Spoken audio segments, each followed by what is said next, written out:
Salut à tous et bienvenue dans cette nouvelle vidéo sur Écrit un programme. Je suis Darius Safak, développeur et formateur. Aujourd'hui, nous allons continuer avec notre formation sur Node.js et on parlera des événements, des flux et des pipes. Restez connectés jusqu'à la fin, on se retrouve juste après ça.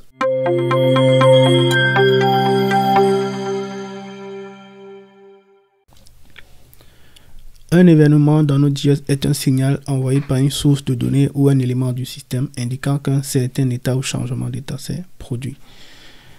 Dans Node.js, les événements nous permettent de développer des applications réactives et asynchrones qui répondent rapidement aux changements du système.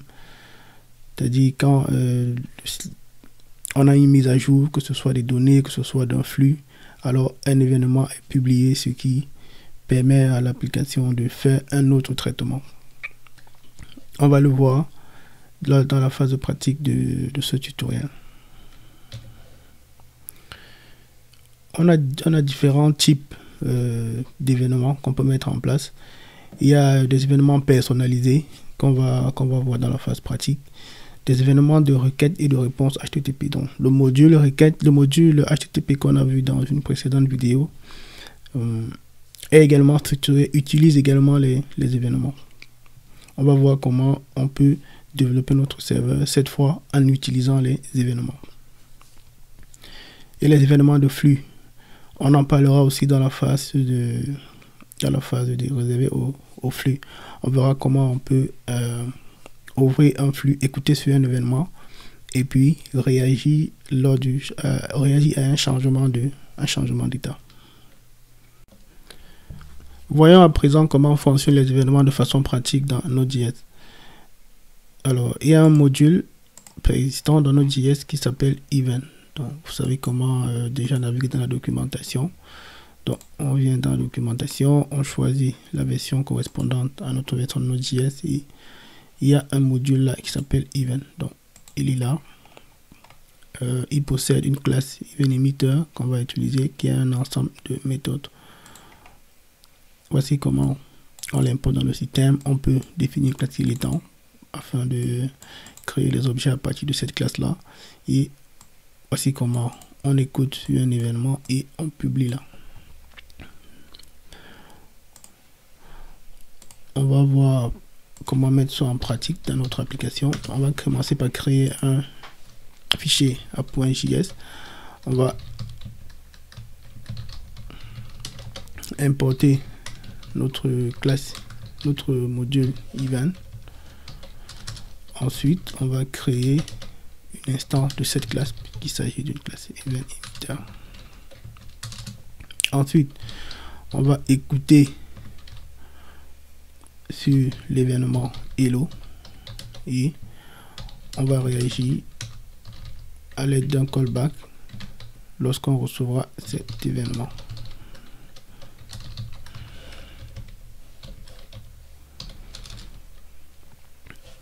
Donc, je viens de définir un event emitter qui écoute sur un événement hello.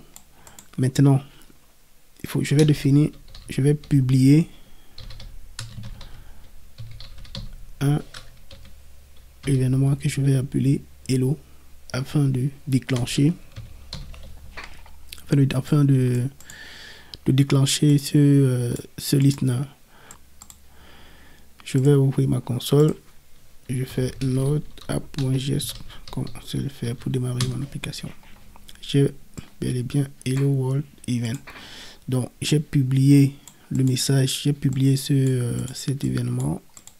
Celui-ci, notre listener l'a reçu et il a affiché, il a réagi en conséquence en affichant hello world. Donc, je vais publier deux fois le même message. Donc il a reçu une fois, deux fois et il a publié. On va voir comment essayons d'améliorer un peu ça. On va voir comment on peut lui passer par exemple des messages. Bon, disons on va lui passer non.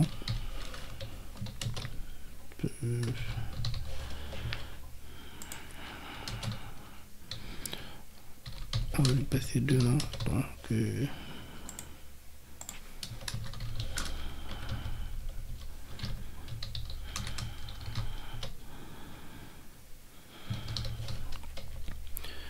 donc, quand on émet un message avec un paramètre ou alors avec des données lors de l'écoute, on peut mettre, on peut les recevoir de cette manière. Donc on définit un paramètre dans le callback de notre listener afin de capturer le message. Donc on va capturer le message, on va dire hello name. Alors qu'est-ce que ça donne? On a notre app.js. Bon, c'était un objet, on va le serialiser avec json.stingify. On a bel et bien hello, le nom c'est on a reçu Tanya et Camden. Donc voilà un petit exemple d'événement qu'on peut définir dans Node.js.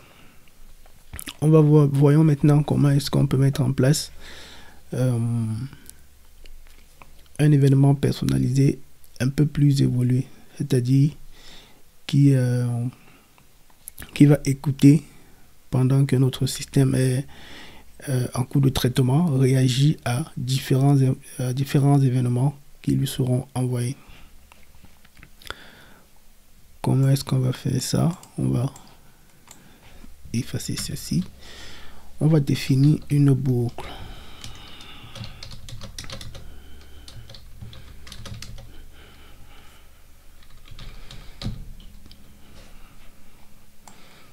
Bon, je vais mettre ça dans une fonction. Ça c'est on va dire démarrer travail. On va supposer que c'est une fonction qui fait un travail lourd.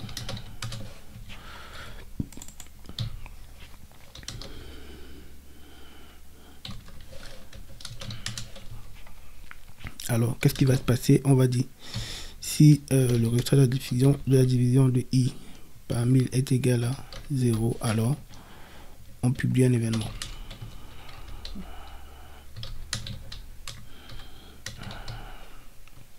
On va publier un événement qu'on va appeler notify. Et dans cet événement, on va envoyer un message qui sera, je sais pas, ID. On va supposer que c'est une commande. On a ID. Je mets n'importe quoi. Ensuite, on a montant. On va fermer un peu ça. On a le montant de la commande, je fais mettre i, et enfin on a le statut de la commande qui est complété. Donc on a ça. Ça veut dire à chaque fois que on va itérer dans notre boucle, à chaque fois que le résultat de la division de i par 1000 est égal à 0, je publie un événement. On va choisir 10 000 puisqu'on va prendre un nombre. On va faire une charge de travail relativement lourde. Donc ensuite, je vais faire console.log début pour marquer le début du programme. Ensuite, je fais démarrer charge travail. Je lui passe un paramètre 100 000 et je fais console.log fin.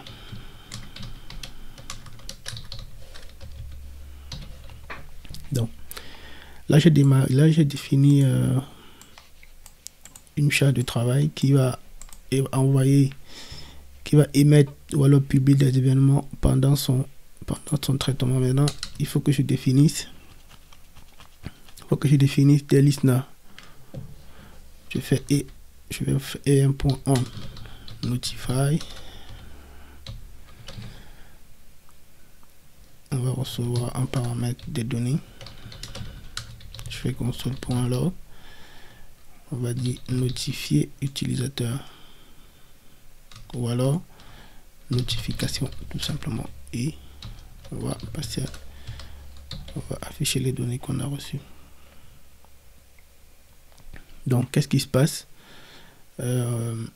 Notre programme va, bon, j'ai enregistré un listener qui écoute l'événement Notify et reçoit des données qu'il publie en console. Ça veut dire notre charge de travail va faire son traitement. À chaque étape de son traitement, va envoyer un message qui sera écouté par notre listener et qui va réagir, qui va effectuer une action à chaque fois qu'il recevra un message, à savoir afficher en console. On va faire node app.js, on va tester pour ce que ça donne. Donc, on a reçu notification 0, voilà. C'est passé assez rapidement. On va essayer, on va augmenter ça pour voir un peu le traitement, pour rendre le traitement un peu plus lourd. Donc on augmente ceci, on le démarre. On voit que le programme s'est démarré. On a envoyé des notifications à différentes étapes. Donc on a reçu une première notification, une deuxième, une troisième, une quatrième, ainsi de suite.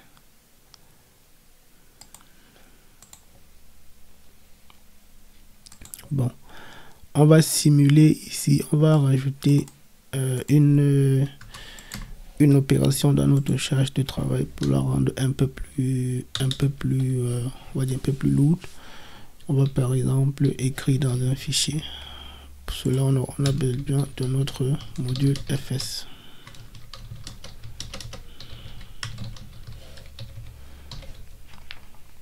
Donc on va écrire dans un fichier. On va utiliser la méthode append_file_sync qui va écrire dans un fichier itération i, et on va écrire le premier paramètre, c'est le chemin vers le fichier. Celui-ci, le deuxième paramètre, le message. Donc on va écrire dans data, on va écrire un fichier, on va créer un fichier qu'on va appeler disons charge.txt. Ok, donc bon, ça c'est pour simuler vraiment une charge de travail. C'est pour voir comment notre traitement va se faire de façon, va prendre un peu de temps pour s'exécuter. Question de voir comment les notifications vont arriver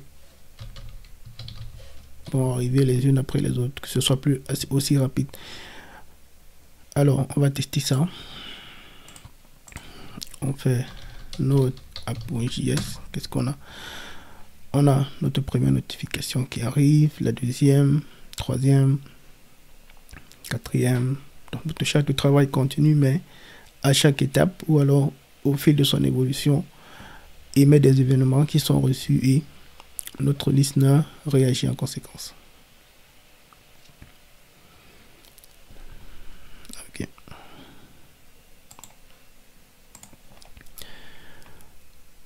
Eh bien, voyons, on va voir maintenant une autre méthode. Bon, on va essayer de parler de quelques méthodes de la classe event emitter. On va par exemple, on va voir la méthode once.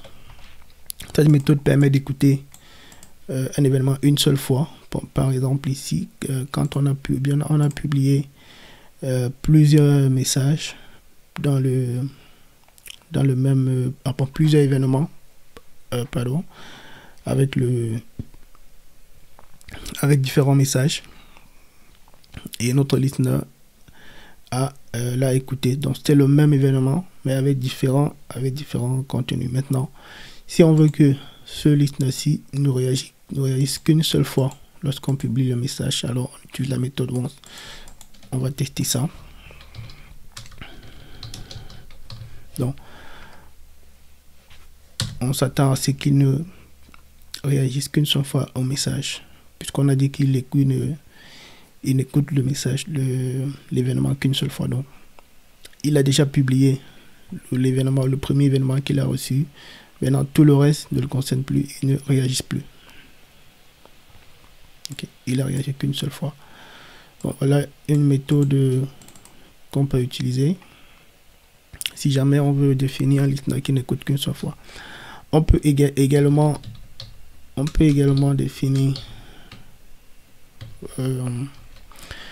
la méthode on, c'est-à-dire en.on est un raccourci de la méthode addListener. Donc addListener et en.on font la même chose. On va voir ça maintenant, tout de suite. On exécute. Il écoute, il écrit.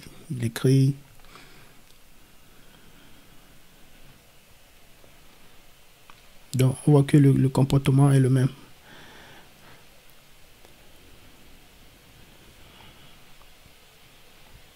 Ok. Une autre méthode tout aussi intéressante, c'est remove listener.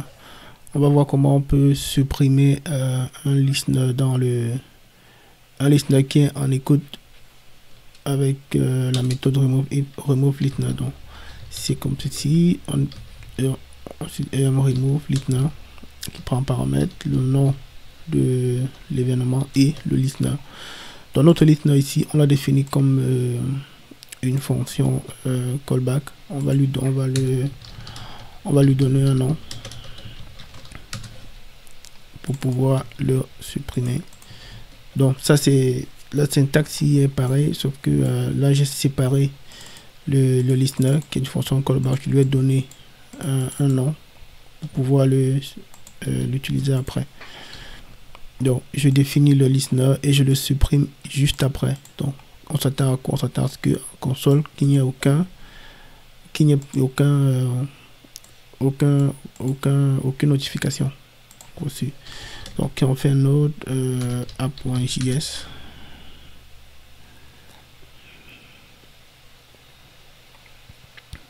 Donc il n'y a pas de notification.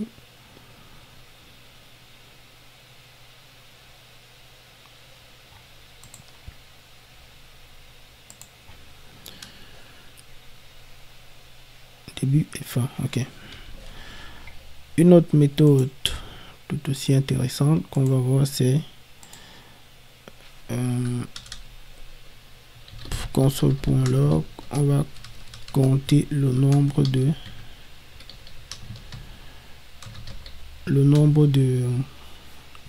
d'événements qui écoutent, le nombre de listeners disponibles sur un événement. Ça c'est event.listener count. On passe en paramètre, le nom de l'événement c'est notify. Bon, je vais arrêter la charge de travail, question de ne plus ralentir l'exécution du programme. Donc, si je fais node app.js, qu'est-ce que j'ai? J'ai un. C'est ça ici. Bon, je peux le déplacer pour le mettre à l'intérieur de. Je mets la listener. Voilà. Total listener égale 1. Si je définis un autre listener, c'est en.on notify, je mets un autre listener qui lui ne fait rien. Bon, console.log, peut-être fichier de hello.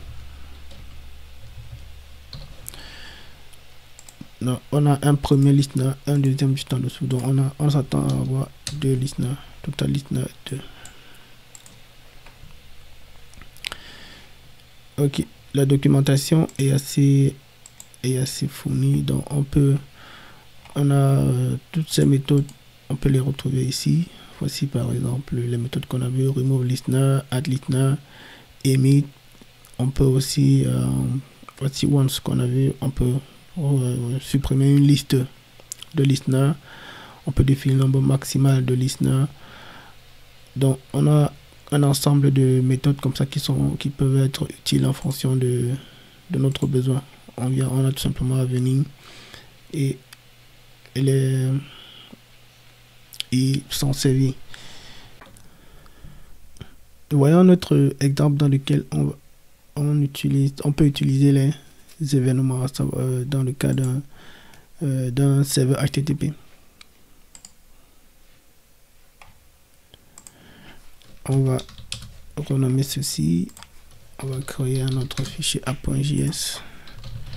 On importe notre module HTTP. Ensuite, cette fois, on va utiliser, on va définir une variable serveur qui va écouter sur l'événement request. Donc, à chaque fois qu'il y a une requête, cet événement va, ce litmus va se déclencher. Donc, on va afficher en console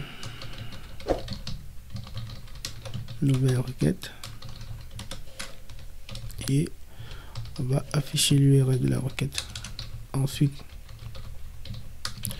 on va retourner un statut 200 et un message: bienvenue sur mon site.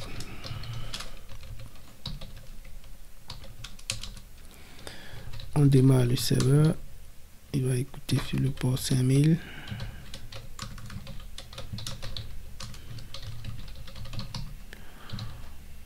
On va dire on écoute sur le port 5000.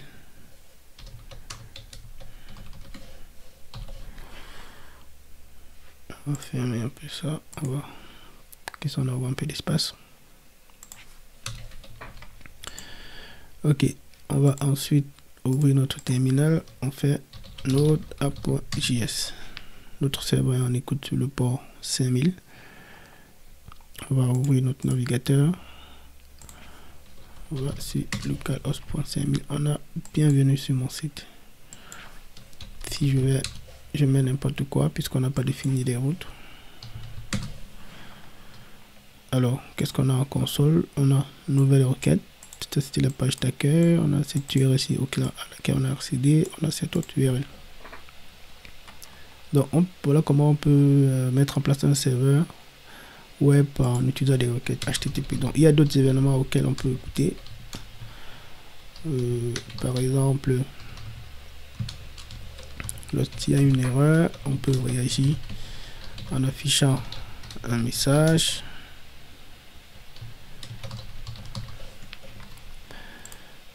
Également, en cas de fermeture du serveur, on peut également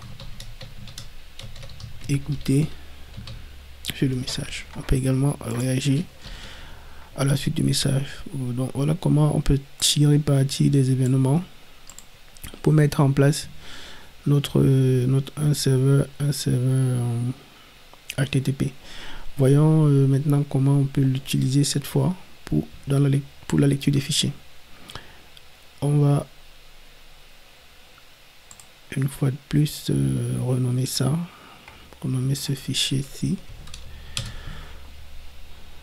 On va créer un nouveau fichier, on appelle app.js. Cette fois, on va utiliser le module fs pour file system. Ensuite, donc je vais définir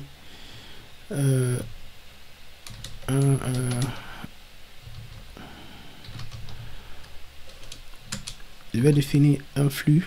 Cela nous permettra d'introduire le module de flux dans quelques instants. Donc je vais introduire un flux qui va lire dans le fichier que j'ai créé tout à l'heure, charge. Je vais spécifier l'encodage UTF-8.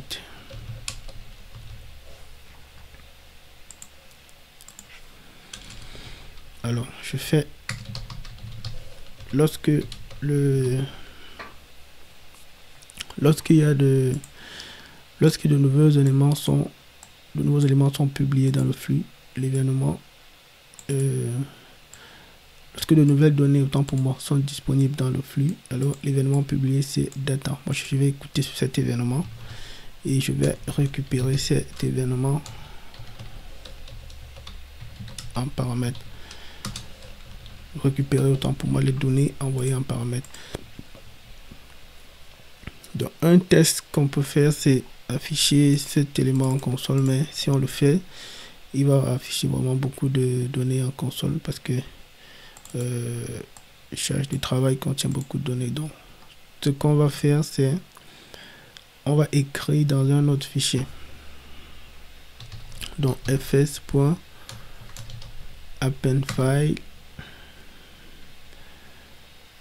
On va écrire dans cette fois c'est data charge copie.txt.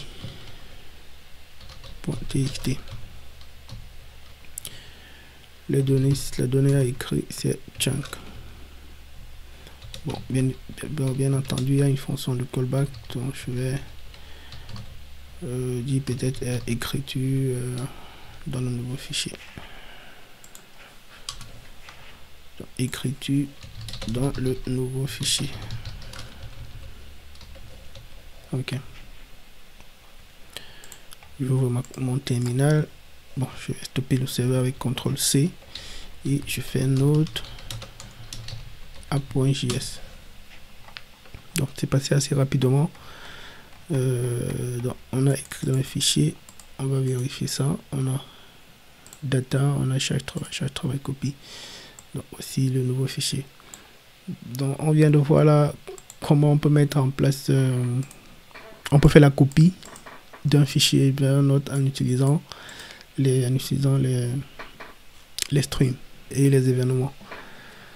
Il y a d'autres événements sur lesquels on peut écouter, à savoir, voici, vous pouvez voir, on a par exemple le close, data and, essayons un peu la méthode close, l'événement close, pardon. On va dire fin de la lecture. Il y a un autre événement. Vous pouvez apercevoir ici la liste des événements.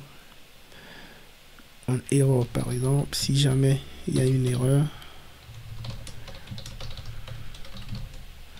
on va dire une erreur est survenue. Et on affiche l'erreur. Erreur ici. Donc, on roule ça. Qu'est-ce que ça donne? Node app.js. Donc, fin de la lecture. Bon. Notre programme est asynchrone. On a vu comment les programmes asynchrone fonctionnent. Donc, la fin de la lecture a été signalée avant qu'on ait écrit les derniers, avant qu'on ait réagi à la dernière écriture dans les fichiers. Ça, c'est une exécution vraiment parfaitement asynchrone. Donc, voilà comment on peut utiliser les événements dans les requêtes HTTP et dans la lecture des fichiers. Cette partie nous permet d'introduire le module de flux. Alors, les flux sont utilisés dans Node.js de manière générale pour traiter des grandes quantités de données en les manipulant par petits morceaux. Qu'est-ce que ça veut dire? Ce fichier-ci, charge de travail, supposons qu'il a une taille de, je sais pas, 10 mégas ou 10 gigas. Si jamais j'écris un programme, c'est-à-dire si jamais je fais const data reçoit fs.readFile, donc je mets le chemin du fichier, je mets l'encodage UTF-8 et enfin je mets le callback. Le callback contient les données et je réagis en conséquence. Si cela n'est pas une bonne approche parce que cela aura un impact sur la mémoire de notre ordinateur. Donc, au lieu de ça, au lieu d'utiliser cette approche pour manipuler les fichiers lourds, qu'est-ce qu'on fait? On utilise des streams. Donc les streams, comment ça va fonctionner? Plutôt que de charger tout le fichier en mémoire, le fichier est lu en petits morceaux. C'est le cas ici. Et comme on l'expliquait dans la section des événements, donc à chaque fois qu'il y a des données disponibles, donc à chaque fois qu'on lit, on publie un événement data. À chaque fois que le stream lit, il publie un événement data. Et l'événement data est écouté du coup par un autre listener qui utilise ces données-là pour construire, que ce soit un autre fichier. Ça, c'est pour le cas de la copie d'un fichier vers un autre.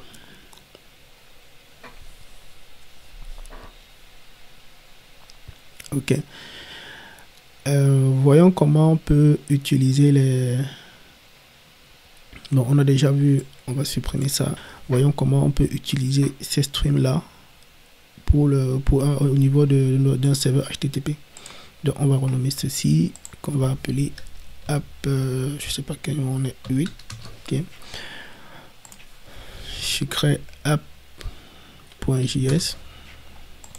Bon, comme à l'accoutumée, on importe notre serveur, notre module HTTP et on fait http.createServer par paramètre une requête réponse. Donc, qu'est-ce qu'on va faire?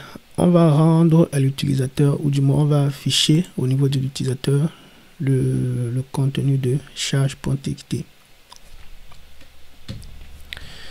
Comment ça se passe? On va créer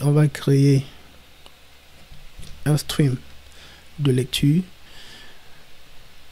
avec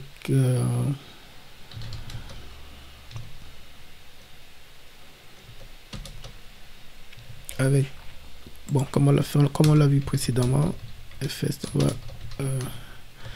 importer notre module file system. Donc ce qu'il faut savoir, c'est que dans les streams, il y a les streams de lecture et écriture. Donc les streams de lecture sont ceux qui lisent dans le flux, et écriture sont ceux qui écrivent. Donc lire, lecture des données, les streams de lecture, et écriture des données, les streams d'écriture. Donc cela est important, il est important de le savoir parce que dans l'exemple que nous allons faire, c'est quoi? On va créer un stream de lecture qui va lire les données d'une source, et un autre stream d'écriture qui va se charger de les écrire dans une autre source. On va ouvrir c'était read, voilà, create stream, pardon. Le fichier c'était data charge.txt. Bon, on précise l'encodage UTF-8. On va fermer ça pour avoir un peu plus d'espace. Voilà. Une autre chose que je vais préciser, c'est que request et response, bon, je les ai inversés ici, c'est request ici et les répondants. Request et response sont en fait des streams. Request est un objet de la classe http.incoming message, et response est un objet de la classe server response, http server response. Cet objet-ci est un stream de lecture et celui-ci un stream d'écriture. Donc ceci c'est stream lecture et juste en dessous stream écriture. Donc il est important de le savoir parce que dans l'exemple que nous allons faire, on va utiliser la réponse comme stream d'écriture. Donc qu'est-ce qu'on fait? On va déjà écrire le statut de notre réponse, c'est un 200, et on va faire sr.pipe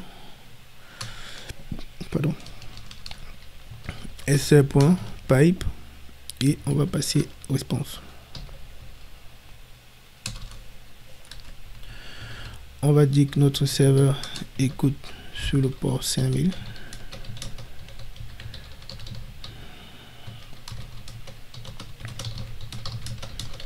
en écoute sur le port 5000.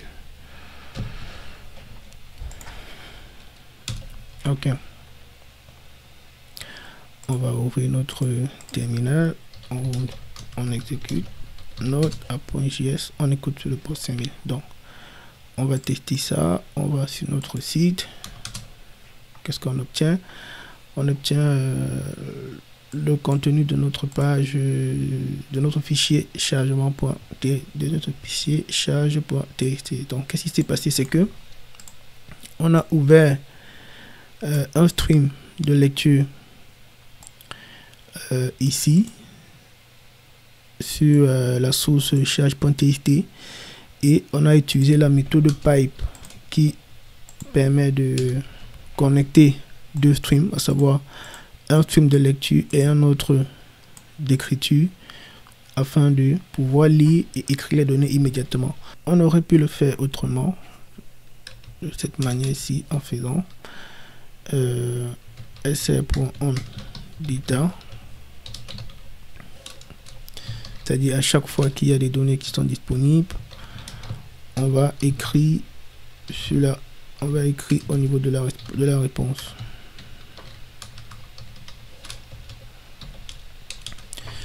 Ensuite, dès qu'on a l'événement de fin, on ferme la réponse.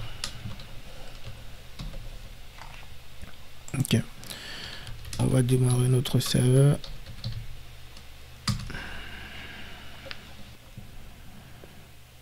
Qu'est-ce que ça nous donne? On va actualiser la page.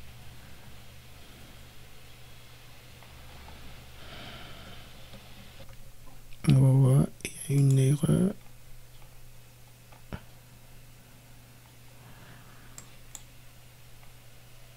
Ok, ici, oui, il y a une erreur là. Puisque on doit définir, c'est un callback en fait. C'est pas tout simplement, cette instruction-ci. Donc il faut définir une fonction de callback. Ok, on va redémarrer tout ça. On redémarre. On va sur le site. On exécute. On a les données qui chargent. Le chargement, c'est terminé.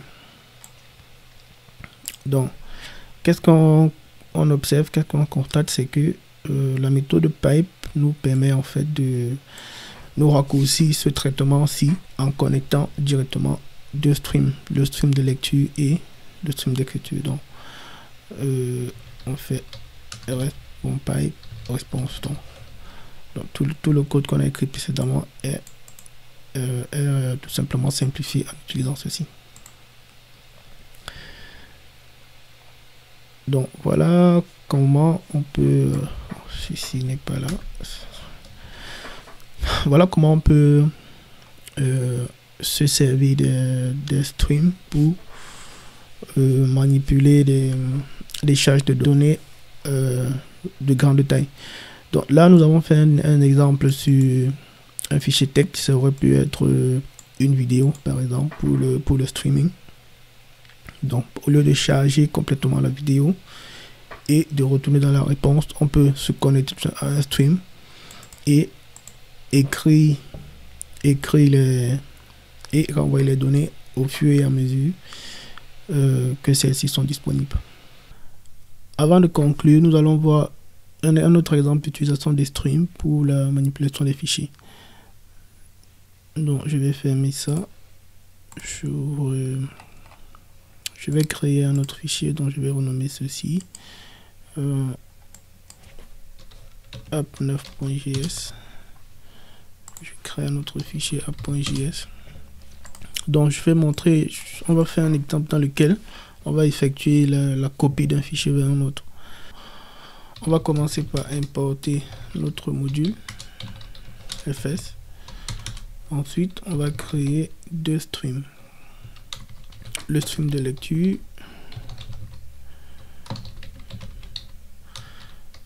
on spécifie le fichier, c'est charge.txt, on spécifie l'encodage UTF-8, on va fermer un peu ça, et le stream d'écriture, create write stream.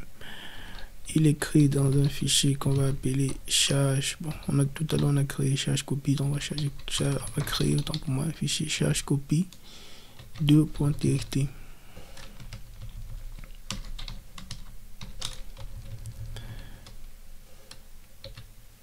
Ok. Une première méthode qu'on peut voir, c'est en utilisant les événements, c'est-à-dire on va faire sr.on data. Donc chaque fois qu'il y a des données qui arrivent, alors on demande à notre stream d'écriture d'écrire dans le les données qu'on a reçues. Donc on fait ça, on ouvre une de commande.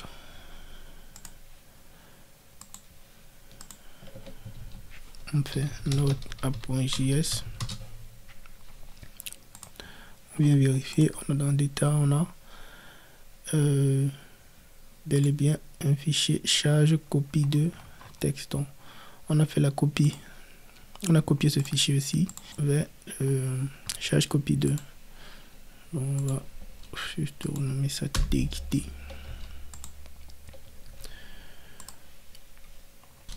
Alors on peut compléter notre programme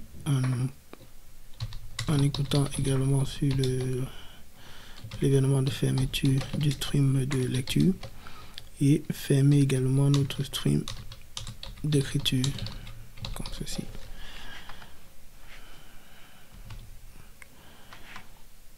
Bon, on va profiter pour écrire un message en console.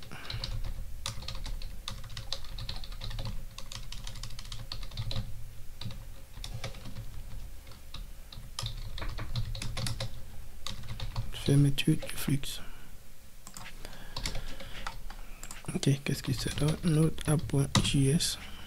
Donc on a écrit, on peut vérifier là. On a charge copie 2 puisqu'on l'a renommé charge copie 2.txt. Il est bel et bien là. Il est possible de simplifier ce programme-ci, du moins ces instructions-ci, en utilisant tout simplement sr.pipe.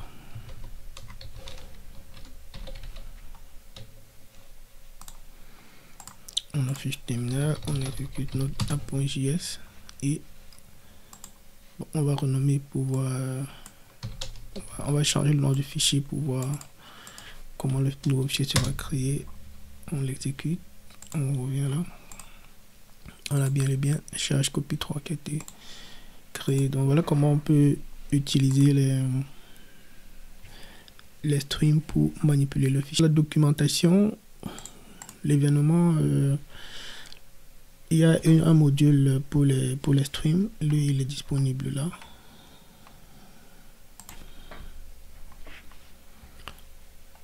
Stream, il a, comme on a vu, il y a les streams d'écriture, les streams de lecture et voici comment on l'importe.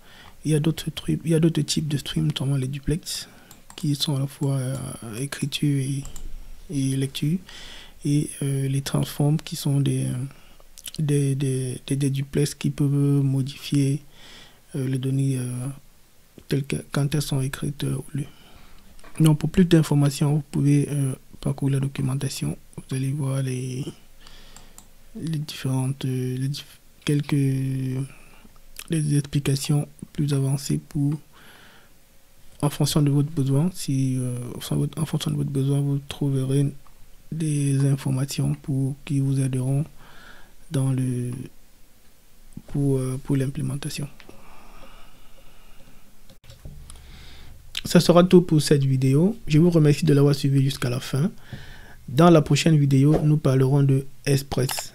On verra comment ce module ou alors ce package de Node nous sera très utile dans le développement de notre application web. On va voir les différentes fonctionnalités, comme par exemple les routes qu'il intègre et les middleware qui vont nous faciliter la tâche ou alors nous permettre de développer notre serveur de manière plus efficace. Restez connectés pour ne rien manquer de tout ceci. Abonnez-vous, activez la cloche de notification. Vos avis, commentaires sont attendus dans la section commentaires. Cela nous permettra de nous améliorer et de produire davantage du contenu de qualité. Et sur ce, on se dit à très bientôt pour une nouvelle vidéo.